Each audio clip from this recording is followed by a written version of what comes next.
you? I hope that you will be fine and happy today. We will read this chapter first, how, when and where. Okay. At the start now this chapter, transaction in the period mean how things are the changing from one state to another by studying. जैसे कि हम यहाँ पर इतिहास में पढ़ा था कि जो ट्रांजेक्शन्स है, जो आना जाना है, वो इतिहास में कैसे परिवर्तन की ओर बढ़ा, ट्रांजेक्शन कैसे संभव हुआ. ठीक है, लोग जहाँ पर रह रहे थे उन्हें ऐसे क्यों लगा कि हमें यहाँ से परिवर्तन कर लेना चाहिए. We try to know how things there were in the past. जैसे कि हम अपने पास्ट में देखते हैं कि उन्होंने कैसा प्रयास किया होगा. It is an account of the past event. जैसे हमने पास्ट की जो भी हमारे सामने घटनाएं थी, in the sequence of time. It is the study of the events, their causes and the result. उसी के जो भी परिणाम निकले, उन्हीं घटनाओं के आधार पर उन्होंने ट्रांजेक्शन करना शुरू किया. जो भी उनके साथ घटनाएं घटी, वो कैसे घटी, कैसे उनके मन में आया कि वह ट्रांजेक्शन करना चाहिए और कैसे अपने आप को आगे बढ़ाना चाहिए. Now so that how is affected the next sequence of the events. Okay, events occurring before written records are the considered prehistory. जैसे कि हमने लास्ट ईयर क्लास में जाना था कि प्री हिस्ट्री में जो भी हमें रिकॉर्डेड मिले हैं वो कैसे मिले हैं, इन रिटर्न में रिटर्न रिकॉर्ड्स मिले थे. तो over time history has develop, धीरे धीरे उन्हीं के आधार पर जैसे जैसे हिस्ट्री को डेवलप किया गया एंड एवॉल्व्ड देयर हो ए टाइम, और उनको इन्वॉल्व किया गया अब उस समय के आधार पर when it used to revolve around the life of the powerful people. तो उससे में पता चला कि हमारे आसपास जो भी लोग रह रहे थे वो बहुत ज़्यादा पावरफुल थे. Now history has become the study of the common people.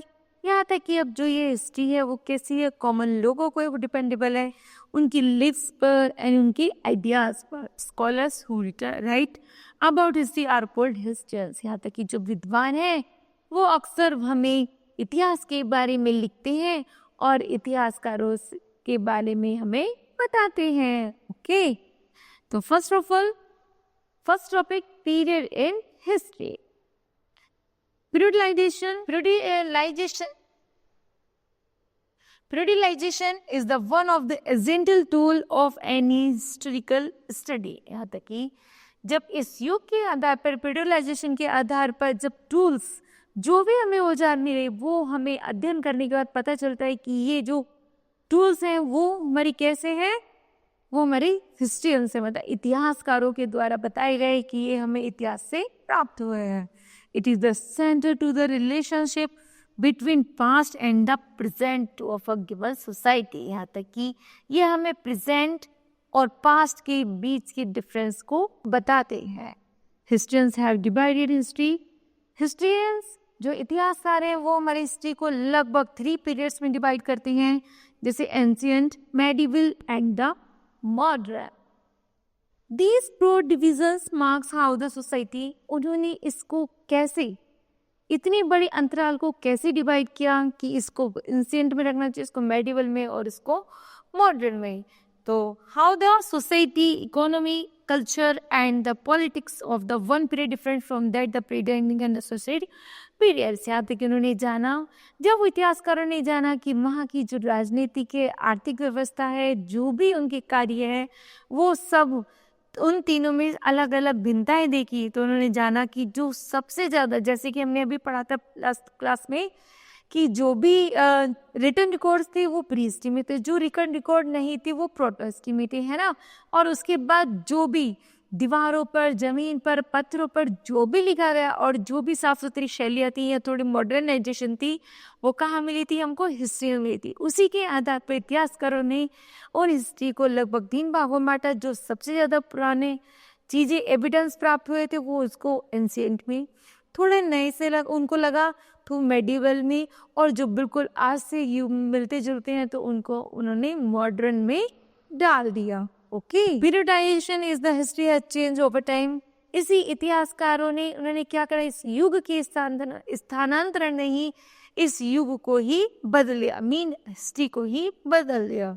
We divided history into periods on the basic of the something which has had a profound impact on the way we life. जैसे उस समय वो जीवन व्यतीत करते थे उसी कार्य को, उसी जीवन को उन्होंने उसके आधार पर ही उसको बांट दिया. For example, some historians says that the change from the ancient to the medieval period occurred with the arrival of the Turks in Bharat. जब सबसे पहले मध्यकालीन युग में, मेडिवल एज में तुर्की लोग भारत में आए, उन्होंने जो भी उसमें कार्य किए तो वो एंशियंट से थोड़ा डेवलप्ड थे. तो the process of the setting up an empire brought about profound changes. उन्होंने अपने साम्राज्य के कार्य करने के लोगों के रहन सहन में थोड़ा बदलाव किया. And the similarly the change from the medieval to modern period, ऐसा लगता था जैसे जो मध्यकालीन भारत है वो आज का मॉडर्न युग से काफी मिलता जुलता है. With the arrival of the British on the shores of the Bharat, जब उन मेडिवल एज में जब अंग्रेज आए थे, उन्होंने बहुत सारी चीज़ों को आज की मॉडर्न भारत से मैच किया. मतलब मॉडर्न भारत से मैच किया मतलब जब वो आए थे मेडिवल में तो उन्होंने ऐसे बहुत सारे कार्य किए थे नए नए जो मॉडर्न एज से मैच होते हैं, इसलिए उनके संबंधित कार्यों को मेडिवल पीरियड में डाल दिया गया. Next period of the transactions. Historical period differs from country to country depending on the stage of the development of that region. Okay. In Europe, the modern age started in the 15th century. जैसे Europe में जो भी modern age शुरू हुई वो लगभग 15वीं शताब्दी शुरू हुई, और भारत में जो modern period gradually recurred in the begin in the mid 18th century. Bharat में कब शुरू हुआ था मॉडर्न एज? 18th सेंचुरी के मिड से, और यूरोप में 15th सेंचुरी से शुरू हो गई थी और भारत में 18th सेंचुरी के मिड से. The major turning point in the Bharat transaction was the conquer of the बारगोस द ब्रिटिश. धीरे धीरे भारत की जो भी व्यवस्था थी, धीरे धीरे जब उन्होंने अंग्रेजों ने, मतलब मॉडर्न होने से पहले मेडिवल एज में जब उनकी सारी कमान अंग्रेजों के हाथ में थी, उन्होंने भारत को मॉडर्नाइजेशन तो करना चाहा, लेकिन उन्होंने उन लोगों को जो भारत के लोग होते थे उनको अपना स्लेव भी साथ के साथ बनाना चाहा. वो सोचते थे कि ये जो भारत है वो हमारे अकॉर्डिंग चले. तो Bharat has been the invaded and conquered by the foreigners, क्योंकि जो भारत हमारा जो देश है वो लगभग वो मॉडर्नाइजेशन के चक्कर में वो अंग्रेजों के हाथों में चला गया था. However, unlike the earlier conquerors, उन्होंने ऐसे ऐसे अत्याचार करने शुरू कर दिए थे. The British did not settle down and adapt to the भारतीय way to life. वो चाहते थे कि भारतीय लोगों को यहाँ से निकाल दिया जाए और यहाँ पर जो साम्राज्य स्थापित किया जाए वो केवल अंग्रेजों का होना चाहिए. For the first time, Bharat was ruled from outside by the foreigners. सबसे पहले भारत में ऐसा हुआ कि बाहर से आए हुए लोगों ने भारत पर कब्जा कर लिया. Subjected to the alien rule for the about 200 years, लगभग 200 सालों तक हमारा भारत गुलाम रहा. And the sharp divided between the British rule and the भारतीय were never bridges. यहाँ तक कि उन दोनों में हमेशा लड़ाई तनाव चलता रहा. अंग्रेजी और भारतीयों में एक तनाव का मुद्दा बना रहा, क्योंकि 200 सालों तक हमारा भारत गुलाम रहा. तो उनमें से जो भी हमारे भारत की अच्छी चीज़ें थी वो फॉरेनर्स अपने साथ ले जाना चाहते थे, तो उनके बीच में लड़ाई का मुद्दा चलता रहा. Some of the characteristic features of the modern period. और धीरे धीरे जब हम उन लोगों से, अंग्रेजों से अपना देश को फ्री कराया, तो हमारे यहाँ पर जो भी मॉडर्न युग जब शुरू किया गया तो अर्बनाइजेशन, टेक्नोलॉजी, तो उसमें सबसे पहले शहरीकरण को, urbanisations, advancement, democratic institutions, and fundamental civil liberties and the relationship humanism and the industrializations आदि इन चीज़ों को डेवलप किया गया. कि हमारे सबसे पहले हमें अपने आप को मॉडर्न बनाने के लिए उन्होंने क्या किया, भारतीयों ने जब अंग्रेजों से फ्री किया अपने देश, पहले तो सबसे पहले गाँवों से शहर बसाने शुरू किए कि शहर बनेगा तो उसमें क्या होगा, इंडस्ट्री होगी, औद्योगिक धंधे होंगे हैं जिसमें लोग अपना रोजगार करेंगे. उसके बाद से उन्होंने किसमें डेवलपमेंट किया, डेमोक्रेटिक में, रिलेशनशिप में, ह्यूमनिज्म में, सब चीज़ों में धीरे धीरे सुधार करना शुरू कर दिया, जिससे कि हमारा भारत एक मॉडर्न भारत बन जाए. Importance of the dates in history. सबसे पहले जो इम्पोर्टेंस है, तारीख है, वो भारत इतिहास में कितनी इम्पोर्टेंट है. Dates plays a significant role in history. इतिहास में सबसे महत्वपूर्ण भूमिका निभाती है कौन, तारीख, date. Date are the important to know the occurrence of the events. यहाँ तक कि इतिहास में जो भी चीज, जो भी घटना आधारित होती है वो किसके ऊपर डिपेंडेबल होती है? डेट के ऊपर, कि किस डेट में कौन सी घटना को किया गया था।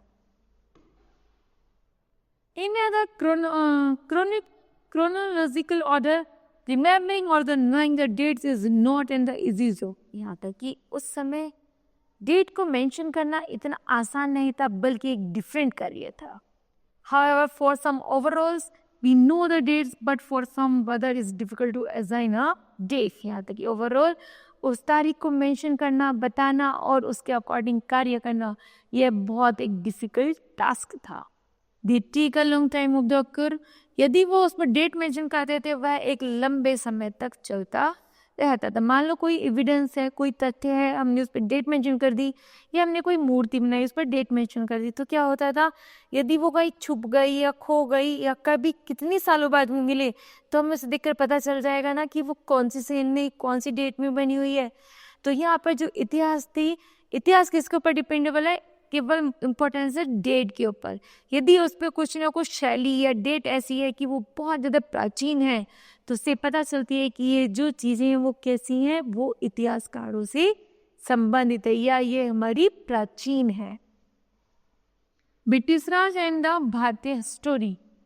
According around the 18th century, number of the significant event and the battles took place in the world.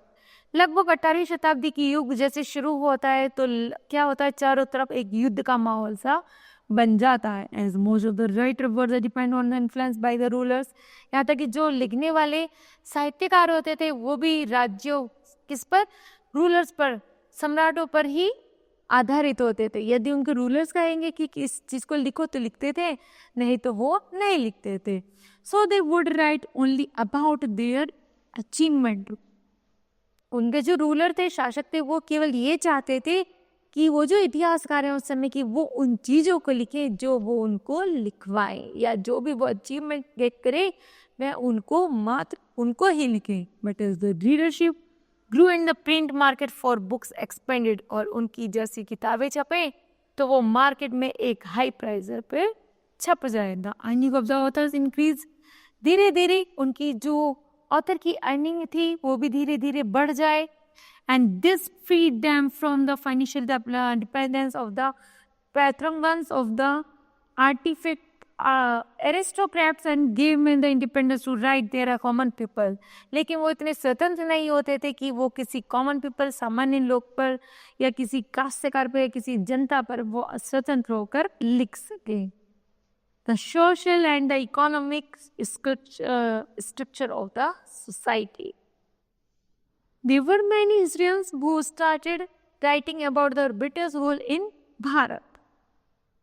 In 1870, James Mill, a Scottish economist and a political philosopher, wrote a massive 3-volume books. Number first, The History of British Bharat. In his divided Bharatiya history into the 3 periods, Hindu, Muslim and Christian. Okay. जैसे 1817 में James मिल ने एक Scottish economics ने एक किताब को लिखा जिसका नाम था the history of the British Bharat. उन्होंने उसमें 3 इसको उन्होंने लगभग 3 पीरियड्स में बांट दिया गया, जैसे हिंदू, मुस्लिम और क्रिश्चियन में। The history of the British Bharat is a monumental work in which James mill set of the display the history.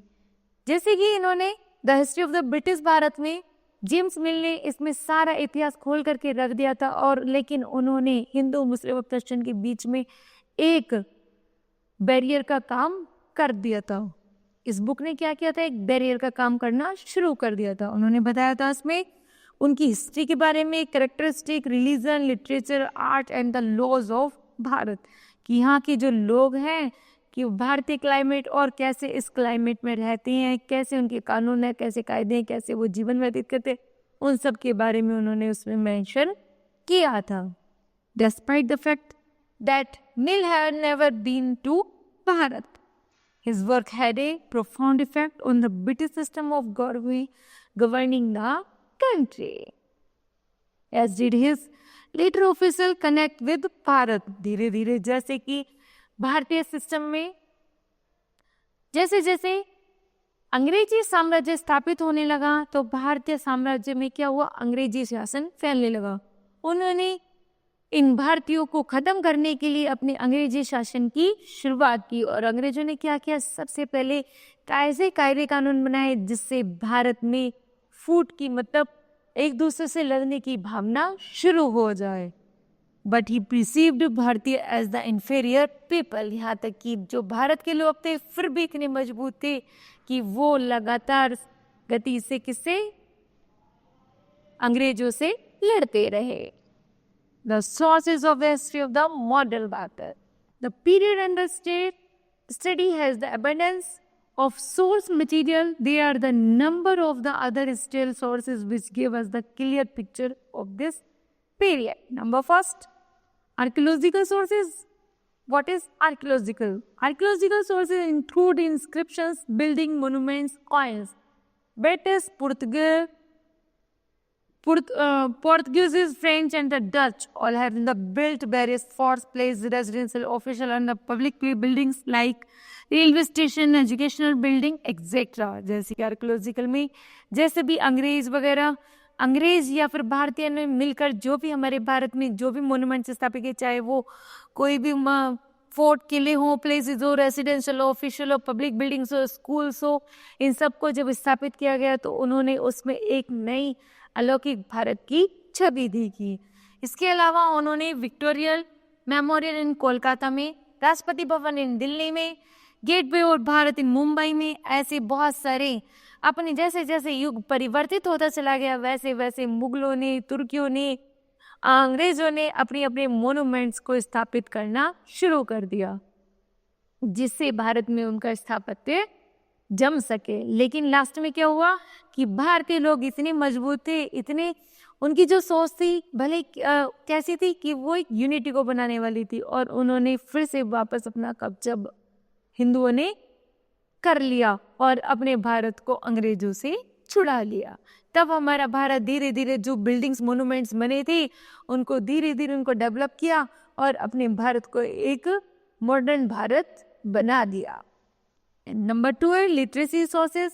उन्होंने पढ़े लिखे साधनों के आधार पर literacy source are the considered more important. They are the regional documents like government reports, administrative records, official records and the survey and so on. All these recorded had been carefully preserved in the archives and the museums. Okay? तो जो भी यहाँ पर लिखित जो भी बातें लिखी जाती, चाहे प्रशासनिक हो चाहे ऑफिशियल हो, जो भी हो, उन्हें उसे बहुत तरीके से सेफ तरीके से रखा जाता, चाहे मोन्यूमेंट्स में या फिर लाइब्रेरीज में। ओके, नेक्स्ट है official records. The Mughals has started system recording everything. मुगलों ने सबसे पहले शुरू किया था जो भी लिखा जाएगा, जो भी रिकॉर्ड तैयार होगा उसको,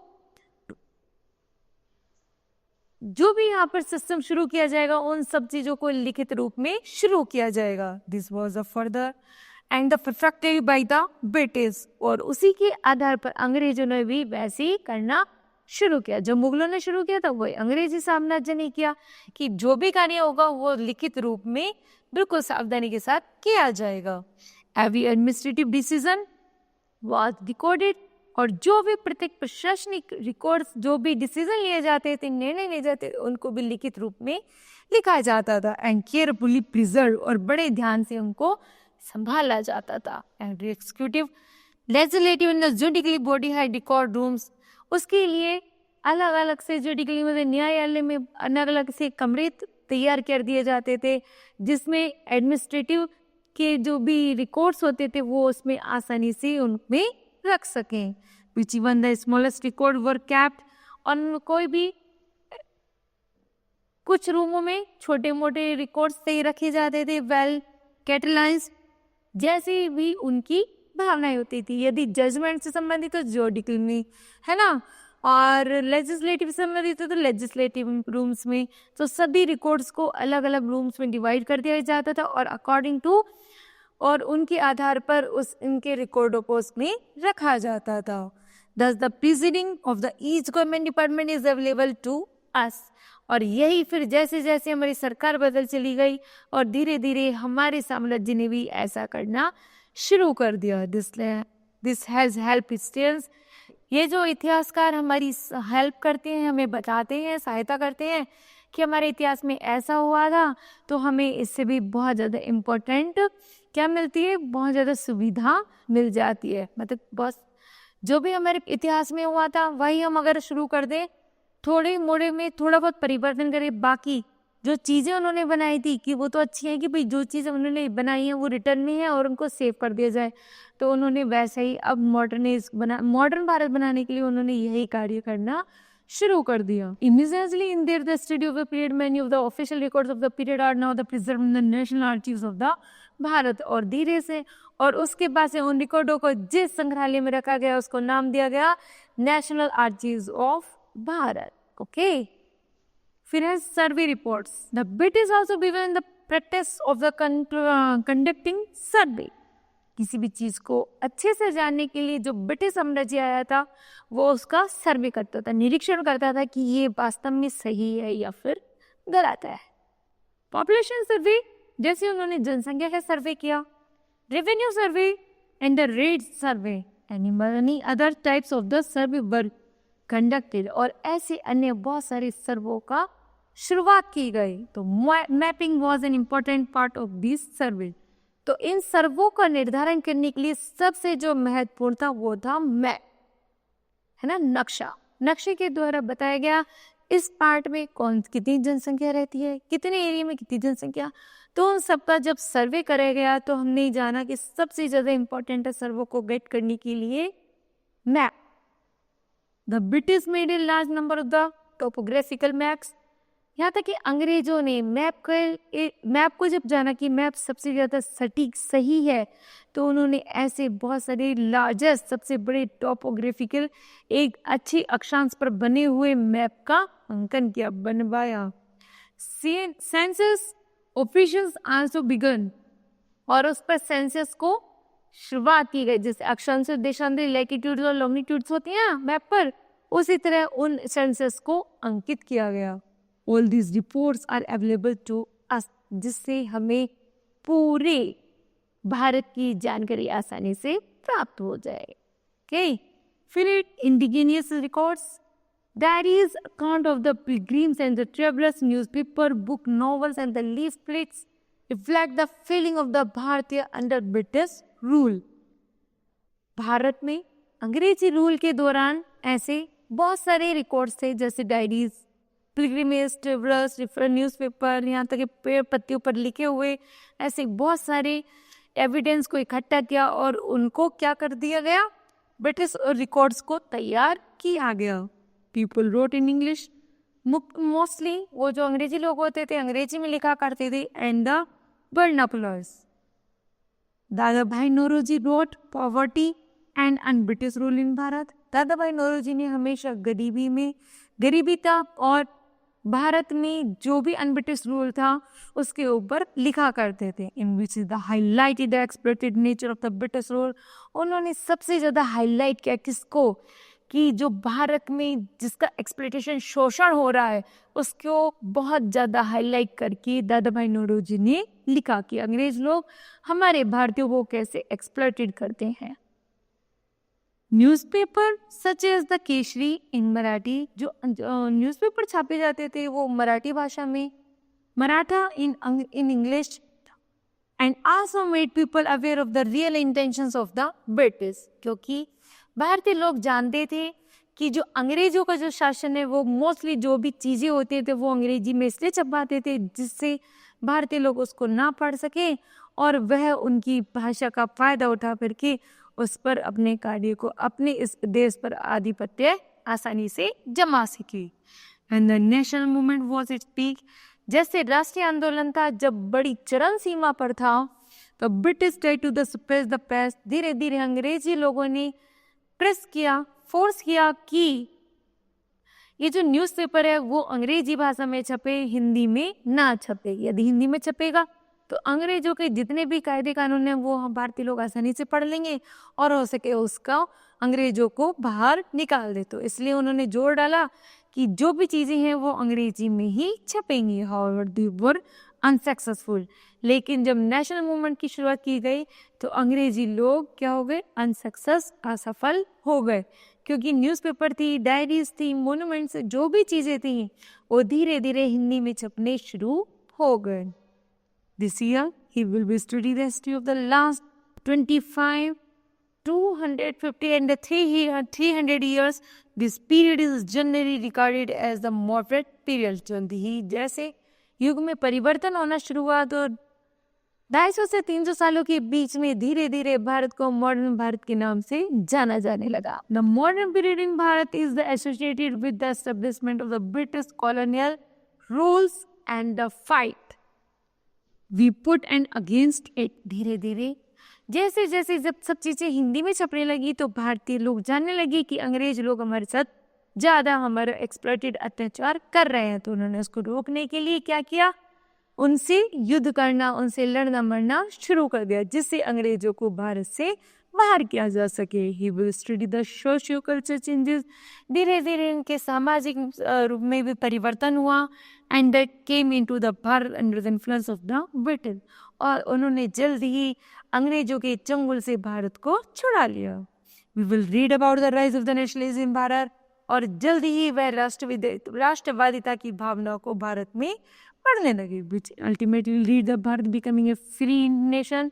और लास्ट में उन्होंने क्या किया, अपने भारत को एक फ्री नेशन का दर्जा दिला दिया गया। We will also see the development that have taken place since then and how they have impacted our progress। और इसी प्रोग्रेस के चलते हमारा भारत जल्द ही मॉडर्न भारत और एक फ्री नेशन के रूप में परिवर्तित हो गया। ओके, तो kids, this chapter will be completed. I hope that you understood well. Thank you.